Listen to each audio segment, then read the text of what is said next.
be a man is such an insinuating and poisonous ambiguity to use in an argumentative sense, that its pretense and ambiguity always misdirects in a now popular sense. All self-control is at question, my self-awareness and argumented attention enough to be able to explain a distress not in terms of how it affects me more than needed in this sense. Fair enough, to handle one at their worst, and deserve one at their best. A realistic understanding at best, but abuse goes both ways, in that if that in and of itself invalidates you, my red flag goes up in compatibility. That takes an age, and a consciousness of imperfect sort all the same, and the ability to consider it. Power is not an identity though, it's implied, but sometimes illusory. But in the witnessing of my life, as it's also a testament to itself, I am also the witness to what simplicity in the rabble-rousing of my world doesn't leave my life reciprocating in that I'm at existential odds with what was supposed to do that. What consciousness to everything I am missing and everything I do not have and see, especially in people, should be the difference between what wants that power and that which rightfully makes men insecure. Know the difference. Telling someone what it is someone else is feeling and why, despite what it is I may actually know about myself in the moment, is somewhat of the bread and butter of self-vindication. In that, as per your means, understand a refusal strictly in terms of what is attaching or insecure or worse yet, simply sexually invalidating. Understood at mental resistance, that's not even the origin of what might from the mental be invalidated in my mind. But no one but me can even begin to put a finger on that, adding to the animosity. The bounds of social filter being useful to be mindful within this instance perhaps. They are so undercoherent and idyllic they have sold the rest of their lives. Experience needing roads walked at least. What some kid with a keyboard and a twinkle in his eye has to say to his dreams is personal obviously. And then suddenly by chance, said musically inclined young man gets a girl pregnant. This is obviously the most terrifyingly compromising feeling in the world. Honor fortitude are being asked of in the best of this young man. All other dreams are being shut down. But we are here to perhaps put context as friends into what that necessarily meant about things being taken from life. We might ask where the shifting of one thing we make room other strangeness in life. We ask him what, in his personal contemplations of his moments, does moments in contemplation mean to millions of people on a stage, and ask him what was more sacred in the grand scheme of his life. One was more reasonable. And life itself all the more. Calling and necessity are now synonym with parts of life. To figure out having cake and eating it too being another issue. But in the making room and understanding why, one finds a difference between that which they want to have in their life, and that which is worth keeping in your life. It's less scary then.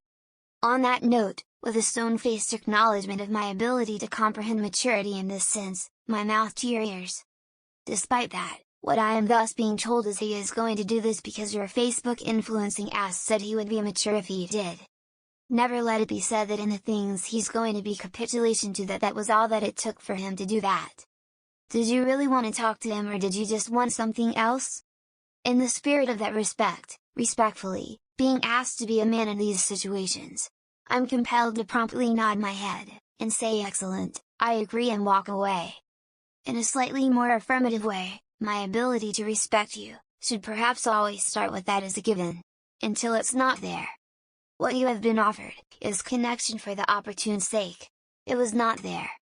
What you were told, was that power and respect would come to you for that. Now that you are here, what you are telling us is that who you are, is nobody, as claimed by you. That is a very isolating and inflexible way to be, as a feminism as well, as if though you have no control, and everything is control, and are no one compared to what was going to abide by one as a description of all natures. Telling someone what their dreams are and the whole of life bearing potentially a moment where you realize one moment didn't harbor what you thought, but a life of them was in between, didn't make now and immediately available. That didn't exclude what there was in people in life to find. My coming to the place and perspective of my life where investments into them make sense, I remembered most with not whom was on a mission, but whom I looked around and found was simply the one that was there. Connection is indeed what has been taken from you. But that's a here and there of contexts at any level. If I am talking to an adult or a prospective adult in insight and maturity, I'll offer this, that by some measure of comprehensive understanding it's the dark truth that the things I want to be known for may not be the things you connect to, and maybe in a learned sense this is actually not the thing we should formally hate you for. where what is selfish and perceiving between human beings is not necessarily dishonest, to why we learned humans who connected at their moments in the meantime. Be consciousness as you are from there. The fact that our human and personal facets exist at all are within the mix, and the fact that by some fluke our culture in this moment where it is perhaps less than arbitrary emotion made us psychologically malconfigured for it or not is a moment in time that we learn from and not cling to the absolutes over. At that, I want moms and sisters to be that foresight, not the clinger. That would have been the mature people we didn't become. We could have stuck up for more. If by some understandably aversive personal issue you don't want to talk to someone in a social setting, the best of characters extend the gesture in kind. The nature of your focalness and someone else's thoughts are what makes everything potentially predating apparently. Weakness and strength are diversely dispersed qualities in a human, not always the best of them where our worth is narrow. And find it we do. Don't put all your biases in one basket in what you find pathetic in developing human. Not everyone is gonna control you perversely. Teasing you, impressing me, neither of these things are happening, but I'm gonna take my friend and start the Falcon anyways, because fuck your maturity, I'm going to be an adult anyways.